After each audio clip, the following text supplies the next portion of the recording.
샬롬 샬롬 샬롬 샬롬. 하나님 사랑합니다. 여러분 주 안에서 사랑합니다. 오늘 시편 53편 말씀이죠. 1절에서 6절까지 내용. 어리석은 자는 그의 마음에 이르기를 하나님이 없다 하도다. 그들은 부패하며 가증한 악을 행하며 선을 행하는 자가 없도다. 이렇게 말씀합니다. 각기 물러가 함께 더러운 자가 되고 선을 행하는 자 없으니 한 사람도 없도다. 그들이 두려움이 없는 곳에서 크게 두려워하였으니 너는 대항하여 진친 그들의 뼈를 하나님 흩으심이라. 하나님이 그들을 버리셨으므로 내가 그들에게 수치를 당하게 하였도다. 시온에서 이스라엘을 구원하여 줄 자 누구인가. 하나님이 자기 백성이 포로된 것을 돌이키실 때 야곱이 즐거워하며 이스라엘이 기뻐하리로다. 하나님의 마음에 달려있어요. 그죠? 돌이켜 주실 때. 그래서 승리가 오고 해방이 되고, 그래서 이스라엘이 크게 기뻐한다 이라는 내용입니다.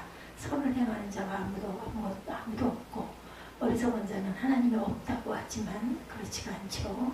각기 물러와 함께 더러운 자가 되고 선을 행하는 자가 없으니 한 사람도 없다 이렇게 강조합니다. 오늘 본문 10편 14편과 53편 오늘 본문의 내용이 몇 절을 제외하고는 비슷합니다. 모두 다윗의 시로 되어 있죠.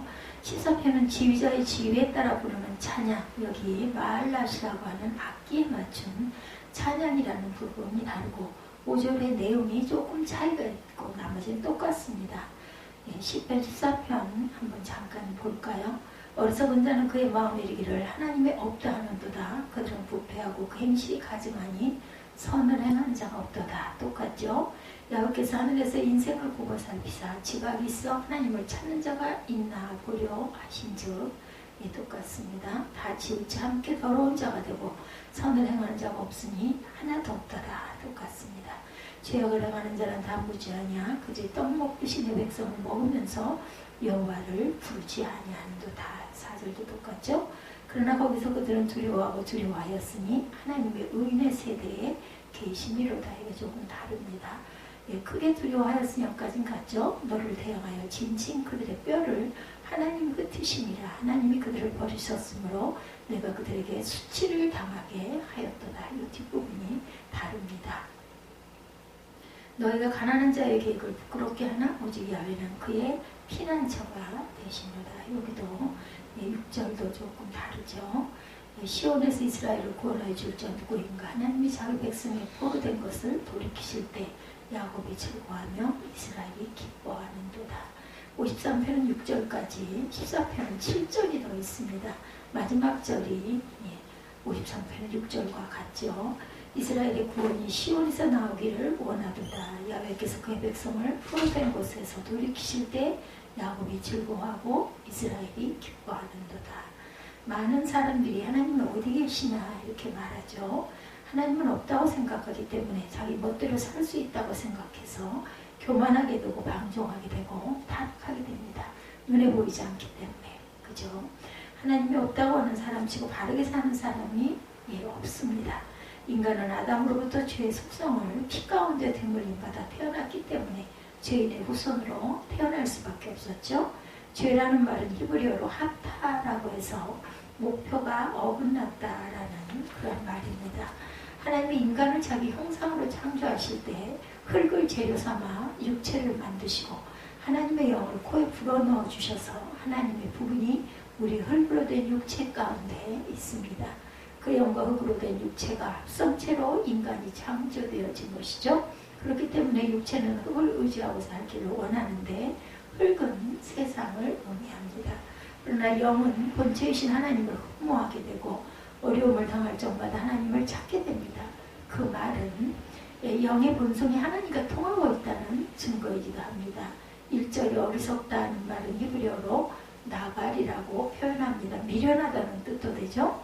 이렇게 어리석은 사람들의 삶은 부패하고 가증한 악을 행합니다. 또 어리석은 사람 가운데는 선을 행하는 자가 있을 수가 없죠. 2절에 지각이 있는 자와 하나님을 찾는 자는 동격입니다. 즉 하나님을 찾는 자는 지각이 있어서 하나님을 찾게 되어 있고 하나님을 찾는 자는 지각이 있는 사람이라는 말씀입니다. 이것을 신학적으로는 자연 계시라고도 하고 일반 계시라고도 합니다. 계시라는 말은 하나님이 자신을 인간들에게 하나님심을 알아볼 수 있도록 나타내 보이심을 말하죠. 레블레이션의 영어로는 이렇게 표기가 되어 있습니다. 볼 시자를 쓰고 있죠. 자연계를 통하여 하나님이 그 성도 앞을 그 불신자를 막론하고 하나님이 만물을 창조하시고 역사를 주관해 가신다는 사실을 알아볼 수 있도록 하나님이 자기를 나타내 보이는 것을 자연 계시 또는 일반 계시라고 합니다. 특별 계시는 하나님의 말씀을 통하여 하나님을 알아보게 하시고 성령의 체험과 감동, 조명과 계시, 성령의 다양한 방법을 통하여 택한 사람에게 하나님께서 특별히 자신을 알아볼 수 있게 해주는 것. 자연 계시는 공기, 물, 햇빛, 바람 뭐 이런 것들, 그죠? 비, 눈 이런 걸 통해서 하나님이 계시구나라는 걸 알게 하는 거죠. 교회에 다니면서 목사님이 설교를 하시면 깊이 있게 받아들이지 못하고 헛소리처럼 생각하던 사람이 어느 날 죽을 지경에 몰려 하나님 앞 부르짖고 회개하고 매달릴 수밖에 없죠. 결국 하나님이 다시 살리셔서 그런 하나님이 계신다는 증인이 될 수밖에 없었다는 고백을 합니다. 이것이 바로 특별 계시를 받은 거죠. 이런 고백들을 우리는 뭐 방송이나 기독교 통해서 발간하는 신문, 서적들에서 볼 수가 있습니다. 이것들은 하나님의 살아계심을 증거하기 위한 체험적 신앙 고백과 간증들입니다. 여러분들 중에 아직도 마음이 진실로 살아계시는지, 하나님이 그분이 만물을 창조하시고 역사를 주관하시는지 마음에 확신이 없는 그런 사람들도 있습니다. 하나님은 계속해서 하늘에서 인생을 보고 살피시고, 그리고 또한 하나님을 찾는 사람을 만나주시기를 원하십니다. 그래서 2절에 나를 찾는 사람들, 인생을 보고 살피사 지각 있는 자와 하나님을 찾는 자가 있는가 보려고 바라보시죠. 이렇게 바라보고 있습니다. 3절은 하나님으로부터 멀리 떨어져 나가 마귀와 함께 더러운 생을 일삼고 선을 행하는 자가 없어서 하나님께서 안타까워서 한탄하시는 그러한 내용. 4절에는 내 백성이라는 표현은 하나님의 택하신 백성, 즉 예수 그리스도를 믿음으로 회개하고 성령의 인치심을 받아 하나님의 자녀된 성도들을 일컫는 말씀. 오늘 신약으로 보면 그렇죠. 구약으로 보면 하나님의 율법을 잘 지키고 행하는 자들, 이런 사람들입니다. 죄악을 행하는 무지한 백성들이 떡 먹듯이 하나님의 백성들을 먹어치운다라는 무서운 내용을 담고 있습니다. 죄악을 행하는 자들은 무지하냐, 그들이 떡 먹듯이 내 백성을 먹으면서 하나님을 부르지 않는다. 내 백성들을 믿는 자들을 잡아먹는다는 얘기예요. 핍박한다는 얘기죠. 하나님의 백성들에게 잡아먹을 듯이 위협을 가하고 행패함으로 그들의 신앙을 쓰러뜨려서 그들과 함께 마귀의 앞잡이가 되어 죄악을 일삼고 하나님을 대적하다가 함께 지옥에 들어가도록 쉬지 않고 기회를 엿보면서 우는 사자가 삼킬 배상을 찾는 것처럼 믿음이 연약한 신령들을 삼켜서 지옥에 토하려고 두루 다니고 두루 찾고 다닌다고 그러죠. 5절에 저희가 두려움이 없는 곳에서 크게 두려워한다는 말씀은 잠언 28장 1절에 보면 악인은 쫓아오는 자가 없어도 도망한다 이렇게 나타나 있습니다. 누구에게나 있는 양심은 하나님이 주신 거죠. 그 양심은 영혼을 위하여 주십니다. 영적인 소망을 가꿀 수 있는 잣대가 되게 하기 위해서죠. 그들이 아무리 이성을 잃고 하나님이 없다고 헛된 허구를 외치고 광기를 일삼는 사람도 정신이 온전할 때는 자기 스스로의 죄책감 어떤 절대자이신 하나님이 두려워서 하늘에 천둥 소리가 나고 번개가 치게 되면 두려움에 사로잡힐 수밖에 없습니다. 그리고 악인이 쫓아오는 자가 없어도 도망가기 바쁜 것은 양심이 죄책감을 느끼고 있다는 증거입니다. 그런데 그 죄책감을 묵살하면서 악을 더 행하는 사람도 있죠. 26명을 죽인 어떤 그런 그 살인자들, 이런 사람들입니다. 그 사람은 도리어 자신이 100명까지 죽었어야 하는데 그렇지 못함을 안타까워했다고도 합니다. 사람을 죽일 수 있다는 것은 사람이 할 수 있는 일은 아니에요. 마귀가 하는 일이죠. 그러나 그 사람도 법정에서 유족들을 향하여는 죄송하다는 말을 했다고 합니다. 본문에서도 하나님이 없다고 장담하고 부패하고 가증한 악을 행하며 선을 행할 줄 모르는 그런 아주 악한 사람들, 이성을 잃은 사람들, 심령이 화인 맞은 사람들은 두려움이 없는 곳에서도 두려워한다고 합니다. 두려움이 전혀 없는 상황인데도 그들이 두려우며 사로잡혀 살 수밖에 없는 것은 그들의 양심 속에서 그들의 심령을 하나님을 의식하고 있다는, 심령은 하나님을 의식하고 있는 거죠. 영혼이 하나님을 의식합니다. 우리 몸은 육과 혼으로 되어 있어요. 영혼도 그죠? 예, 짐승과 다른 그런 부분입니다. 영혼을 가지고 있습니다. 그들의 성도들을 쓰러뜨리는 것을 사는 목적으로 알고 참 믿는 사람, 성령 받은 사람, 예, 하늘 소망을 목적으로 영적 성과를 위하여 기도하고 진행을 다하여 힘쓰고 또한 투자하고 헌신하는 사람을 미워하고 시비를 걸고 회방하고 대적하기를 일삼습니다. 악한 사람들은 성도들을 괴롭히려고 진을 치고 떡 먹듯이 잡아먹으려고 계획을 세우고 발악하고 회방하고 대적하고 살기 등등해서 위협하고 때리고 옥에 가두기까지 예, 죽이기까지 하면서 그들의 양심 밑바닥에는 전혀 두려워할 환경도 상황도 아님에도 불구하고 두려워할 수밖에 없는 이유가 무엇인지 우리가 잘 생각해 보면 분명히 하나님께서는 예, 우리 영혼 속에 계신다는 그것을 깨닫지 못하고 알지 못하고 느끼지 못하고 무딘 그런 차이입니다. 어쩌다 주의를 지키지 못해서 예, 교회에서부터 무슨 일로 안 나오셨습니까? 라고 이야기를 하면 하루 종일 불안하고 마음이 불편하죠. 예, 이런 이야기를 들을까봐 그 사람은 하나님을 알기 때문에 내가 잘못했다라는 것을 스스로 느끼고 불안한 그 마음을 갖습니다. 우리 믿는 사람들은 집안이나 가까운 사람들이 주일에 대사가 있게 되면 토요일이나 주일 전에 찾아가서 도울 일이 있으면 돕고 또한 어떤 그 행사가 있을 때 축의금도 또한 전달해서 상황을 잘 설명해서 이해를 시키고 주일을 하나님 앞에 거룩히 지켜야 한다고 선명들을 많이 하시죠. 하나님이 없다는 사람은 하나님이 버리신 백성입니다. 성도와 땅에 사는 동안 적그리스도의 세력들에게 회방과 대적과 횡포를 당할 수밖에 없는 것은 이 세상이 천국이 아니고 예, 마귀의 소굴이기도 하기 때문이죠. 성도가 세상 사는 동안에 천국처럼 만사형통하고 순풍의 도술단들 일사천리로 모든 것이 잘 되어 간다면 아마 기도도 신앙 고백도 중단될 수밖에 없어서 그 사람이 세상 조건에 머물고 싶어 하는 소망을 내버릴 수밖에 없지 않을까 싶기도 합니다. 그래서 성도는 항상 영적 소속 관념을 분명히 해서 소망을 하는 나라에 두고 성령을 모시고 살아가기를 바랍니다. 성도는 하늘 시민권자고 하나님의 백성으로 하늘나라 가는 것이 삶의 목적이기 때문에 인간적인 입장에서 당하는 어떠한 핍박과 고통도 참고 이겨내서 끝까지 하늘 영광 중에 결실하겠다는 믿음을 가지고 살아갑니다. 이런 성도를 하나님은 늘 지켜보시고 격려하실 것이죠. 종국에는 본문 6절과 같습니다. 시온에서 이스라엘을 구원해 줄 자 누구인가. 하나님이 그 백성이 포로된 것을 돌이키실 때 야곱이 즐거워하며 이스라엘이 기뻐하리로다 이렇게 말씀합니다.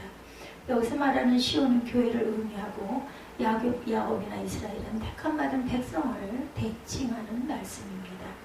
6절의 말씀은 반드시 성도가 승리하게 되어 있다는 거죠. 성도들의 신앙이 변질되고 타락해 갈 때 세속과 추세로 현실에 자꾸만 빠져들게 될 때 환난을 하나님께서는 붙이시죠.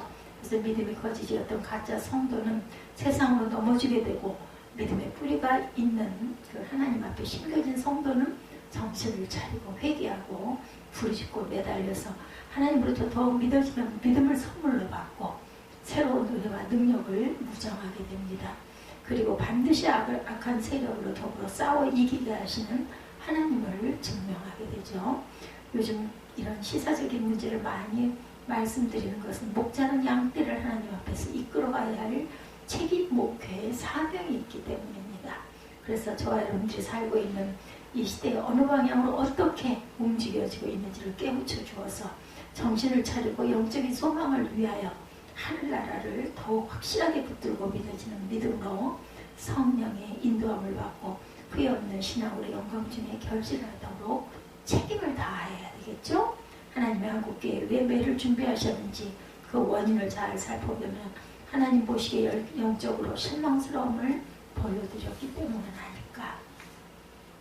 하나님 앞에 사랑스러운 모습, 소망스러운 믿음을 인정받는 한국교회의 모습이었다면 하나님이 아마 매를 드시지 않으셨을 겁니다. 그래서 우리는 하나님의 앞에 부르짖고 매달려야 하고 회개하고 우리 자신들의 신앙이 어리석은 자리에 머무르지 않도록 우리가 항상 무장을 해야 되겠죠. 정신적으로 하나님 절대 주권에 의지하고 의탁하는 믿어지는 믿음으로 바로 서는 회개 운동, 이것이 일어납니다. 리펜트 모먼트이죠.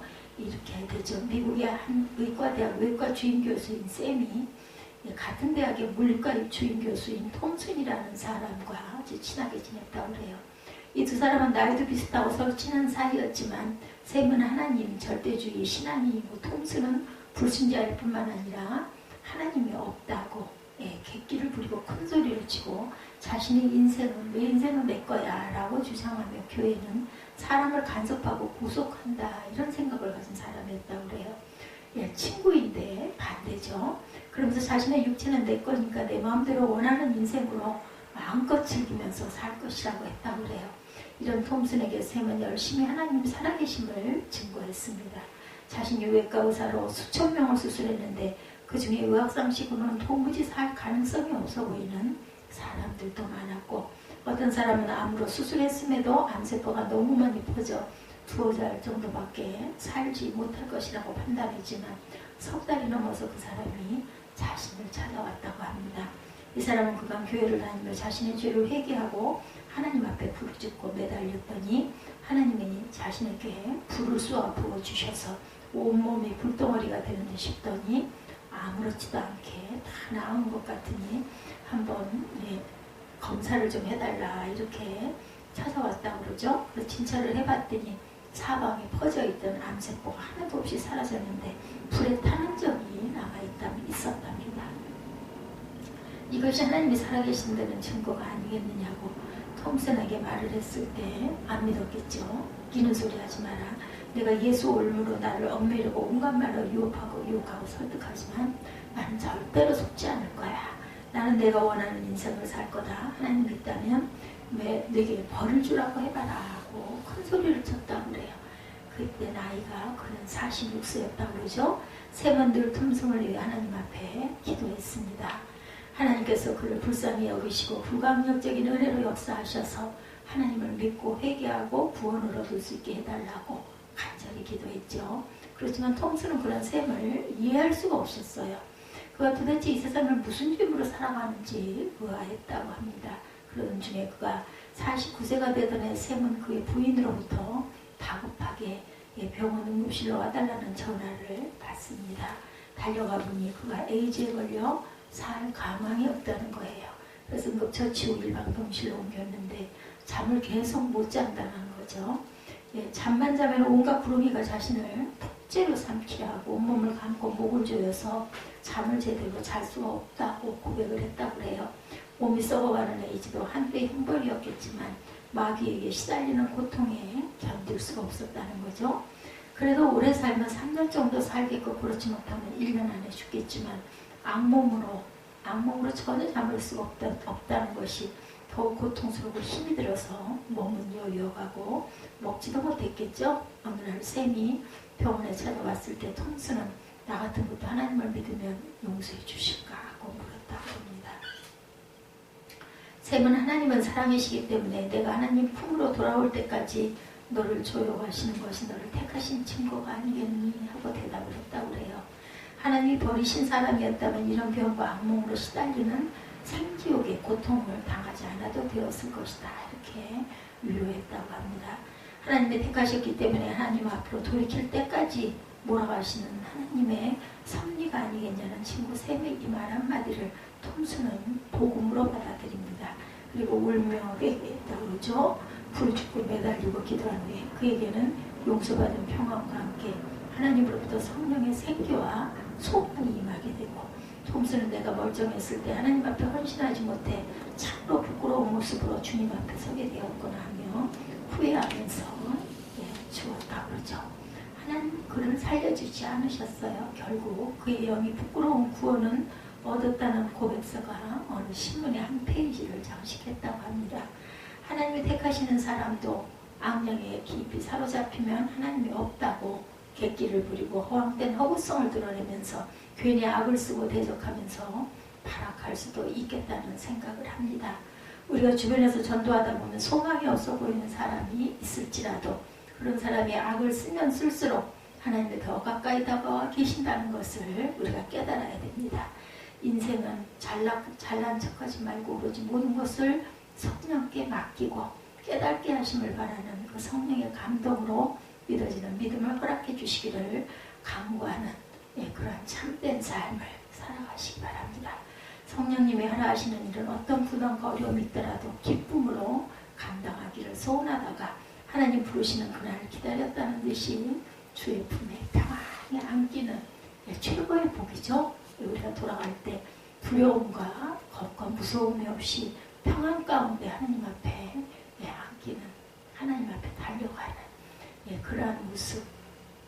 스데반처럼 돌을 맞아도 기뻐서 하늘을 쳐다보고 웃음을 웃죠. 예수 그리스도를 바라보면서. 이러한 죽음, 어떤 고난 앞에서도 결코 마음의 흔들림이 없고 더 영원한, 더 아름다운 천국에 내가 가는 이 기쁨, 이런 기쁨을 누리시고 만끽하시는 저와 여러분 되시기를 주님의 이름으로 축복합니다.